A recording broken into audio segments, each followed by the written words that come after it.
Hey guys, it's Zorn here, what's up? So, I did record this video about 5 minutes ago and the device has crashed on me. I'm feeling a bit pissed off about it, but I need to get the video out anyway because I was looking at these skills and runes for the Ifrits. So, I'll just show you what I got first. I was hoping for the water one actually, but I got the fire guy. And this is my second choice, so it's not too bad. He'll go in well with my fire team. Got my Dark Ifrit there. For anyone who actually gets quite high up in the Guild Wars or seizes in the arena, these guys are total monsters for defense. And paired with a Chasen, the battle can just last for ages, especially if you don't have a high damage dealing monster. So, let's start with the Dark Ifrit. Now, I'm not actually sure when they're going to announce the Light Ifrit. I mean, I was thinking it'd probably be something like an event, maybe like the FAMI, or maybe another Guild Wars update, and they'll add some new rewards in there. Who knows? It's up for speculation. But so, taking a look at his first skill, attacks with magical powers and inflicts continuous damage for 2 turns with a 50% chance. The damage is increased according to his attack speed. So, first off, I want to say most of these Ifrits, if not all of the Ifrits, should be paired with violent runes and Nemesis or Revenge or Energy. And that'd make the most use out of them because they're multiple dot dealing skills, quite high damage, and when they go more than once, that can just wreck teams. But their main role is to be support / mid damage dealer. So, Mega Smash, Super Crush is his second skill, attacks all enemies and stuns them with a 30% chance. The damage is proportionate to his max HP. So I could see Energy being a viable build for him as well. If you don't have violent runes, you could go Energy, you could go Swift. That's 2 choices right there. As they attack all enemies, you could also go Dispair. So these are very universal monsters for runes. You could probably put anything on this, and as long as you've got the right runes, make it work. But the main build will always be violent for these guys. So his final skill, which is actually his most useful, Conversion of Magic, removes 1 harmful effect on all allies every turn. Inability effect excluded. What does that mean? Does that mean inability? What is that? I don't actually know what that means, because I'm sure I've seen him remove stuns, so... Oh well, moving on. If you know what that means, then drop that in the comments below. I'm probably just being stupid. And recovers HP by 15% if you succeed in removing a harmful effect.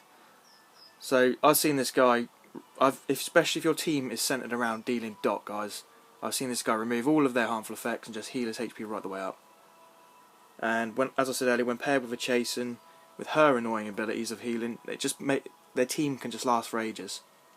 I've actually sat through about 5 or 10 battles now, and it's lasted half an hour, and I've still just kept fighting through to the end just because I wanted to win. But man, I can see most people want to give up doing that.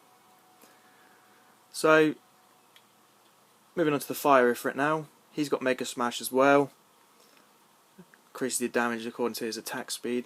Triple Crush. I've seen him deal quite a lot of damage with this move. He's especially good with another dot dealer. He's really good for PvE. I can imagine he's got a good role in PvP as well, so he's the most multifunctional one of the Ifrits. Triple Crush attacks the enemy 3 times with magic and weakens the defense for 2 turns with a 30% chance each attack. So yeah, as I said, that can be useful for both things.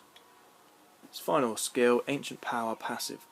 Increases the damage inflicted on the enemies with a harmful effect by 20%, and makes an enemy, boss monsters excluded, oblivious for 2 turns with each attack. Passive skills aren't activated in oblivious state, so it's just a cancellation of the passive skills. I'm not sure what else that does.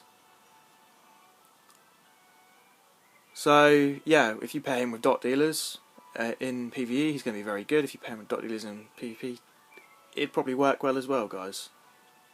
So I can imagine he would do well with my Fire Archangel. For runes, as I said, violent. Could go swift, focus on this guy. I've seen one of my friends in my friends list has a swift focus build for this, especially if you don't have the violent runes. You could also go Dispair.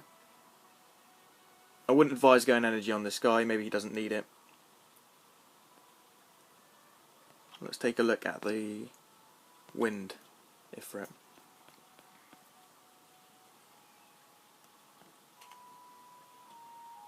Akamamir.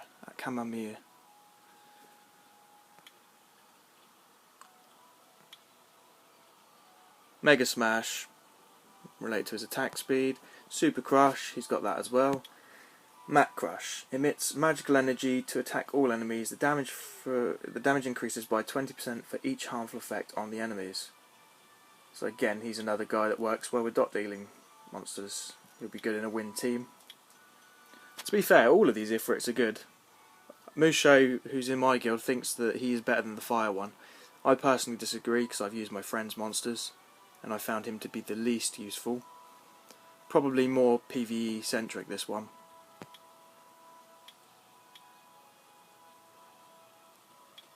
But yeah, he's just an all-around damage dealer by the looks of things.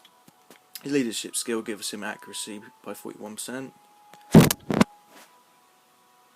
Let's take a look at the last but not least, the water Ifrit.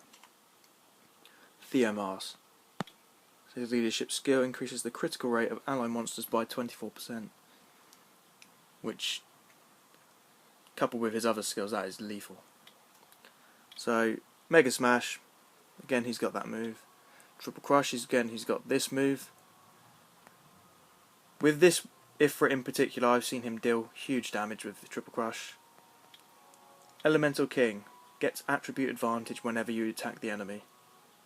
So that's self-explanatory really, that's why he's going to be really good in PvP.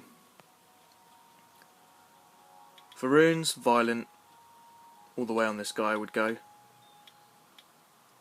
You could go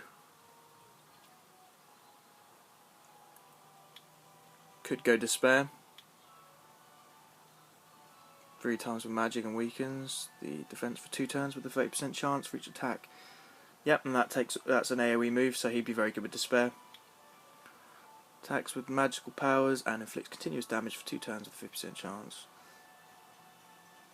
And it varies according to his attack speed. You could go swift on him as well. I wouldn't recommend it, but it's always an option. One thing I didn't do was check out the leader skill of the fire Ifrit.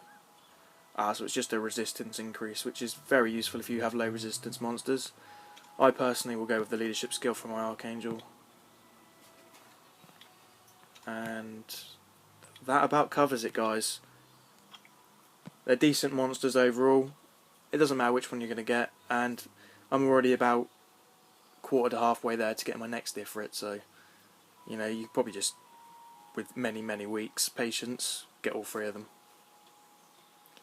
So it'd be nice to know what's going on with the light Ifrit. If anyone has any information on that, then drop it in the comments below, guys. Like, comment, subscribe, and I hope you've enjoyed the video, guys. Peace out.